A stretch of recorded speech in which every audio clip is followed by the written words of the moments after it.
നമസ്കാരം. ബംഗ്ലാദേശിൽ ആഭ്യന്തര അസ്വസ്ഥതകൾ തുടരുന്നതിനിടെ മുഹമ്മദ് യൂനുസ് നയിക്കുന്ന ഇടക്കാല സർക്കാരിനെതിരെ രൂക്ഷ വിമർശനം ഉന്നയിച്ച് മുൻ പ്രധാനമന്ത്രി ഷെയ്ഖ് ഹസീന. യൂനുസിന്റെ നേതൃത്വത്തിലുള്ള സർക്കാർ ക്രമസമാധാനം നിലനിർത്തുന്നതിൽ പരാജയപ്പെടുകയും ഭീകരവാദികൾക്ക് വളരാൻ അവസരം നൽകുകയും ചെയ്തുവെന്നും അവർ ആരോപിച്ചു. വിദ്യാർത്ഥി നേതാവ് ഷെരീഫ് ഉസ്മാൻ ഹാദിയുടെ മരണവും അതിനെ തുടർന്നുണ്ടായ അസ്വസ്ഥതകളും ഇടക്കാല ഭരണത്തിന്റെ നിയമവിരുദ്ധത തുറന്നുകാട്ടിയതായി വാർത്താ ഏജൻസിയായ ANA-ക്ക് നൽകിയ പ്രത്യേക അഭിമുഖത്തിൽ ഹസീന വ്യക്തമാക്കി. തന്റെ പുറത്താകലിന് ശേഷം സാഹചര്യം വഷളായതായും തുടർച്ചയായുള്ള അക്രമങ്ങൾ ബംഗ്ലാദേശിനെ ആഭ്യന്തരമായി അസ്ഥിരപ്പെടുത്തുകയും അയൽ രാജ്യങ്ങളുമായുള്ള, പ്രത്യേകിച്ച് ഇന്ത്യയുമായുള്ള ബന്ധങ്ങൾ വഷളാവുകയും ചെയ്യുന്നുവെന്നും അവർ കൂട്ടിച്ചേർത്തു. രാജ്യത്തിന്റെ അതിർത്തിക്കുള്ളിൽ അടിസ്ഥാനപരമായ ക്രമം നിലനിർത്താൻ ഭരണകൂടത്തിന് കഴിയാതെ വരുമ്പോൾ അന്താരാഷ്ട്ര തലത്തിൽ ആ രാജ്യത്തിന്റെ വിശ്വാസ്യത തകരുന്നുവെന്നും അതാണ് യൂനുസിന്റെ ബംഗ്ലാദേശിന്റെ യാഥാർത്ഥ്യമെന്നും ഹസീന പറഞ്ഞു.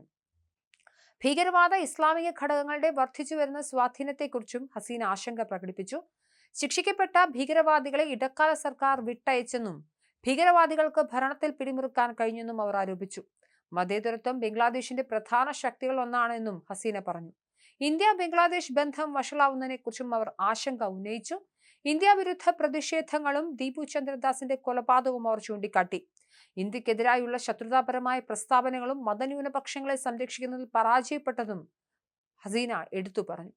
അതേസമയം ന്യൂഡൽഹിയിലെ ബംഗ്ലാദേശ് നയതന്ത്ര പ്രതിനിധികളുടെ ജീവൻ ഭീഷണിയിലാണെന്ന ബംഗ്ലാദേശ് മാധ്യമ റിപ്പോർട്ടുകൾ തെറ്റിദ്ധാരണാജനകമായ പ്രചരണമാണെന്നാണ് ഇന്ത്യ വ്യക്തമാക്കിയത്. 25ഓളം യുവാക്കൾ വെള്ളിയാഴ്ച സംഘടിച്ച ന്യൂഡൽഹിയിലെ ബംഗ്ലാദേശ് ഹൈക്കമ്മീഷന് പുറത്ത് ദീപു ചന്ദ്രദാസിന്റെ കൊലപാതകത്തിൽ പ്രതിഷേധിച്ച് മുദ്രാവാക്യം മുഴക്കുക മാത്രമാണ് ഉണ്ടായതെന്നും കേന്ദ്ര വിദേശകാര്യ വക്താവ് രൺധീർ ജയ്സ്വാൾ കൂട്ടിച്ചേർത്തു.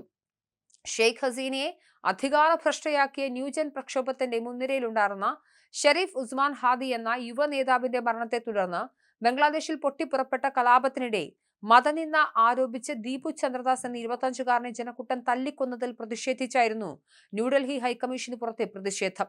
എന്നാൽ ഡൽഹിയിലെ ബംഗ്ലാദേശ് ഹൈക്കമ്മീഷണറെ വധിക്കാൻ ശ്രമമെന്ന തലക്കെട്ടിൽ ബംഗ്ലാദേശിലെ അമർദേശ് പത്രം വാർത്ത പ്രസിദ്ധീകരിച്ചിരുന്നു.